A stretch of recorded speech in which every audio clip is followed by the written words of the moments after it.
There was no ratchet, no proper tool, just a bolt, a lug wrench, and a lot of stubbornness. That's how this idea was born.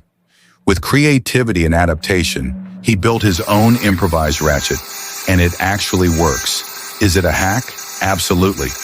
But it solves a real problem fast. It's the kind of trick people doubt until they see it in action.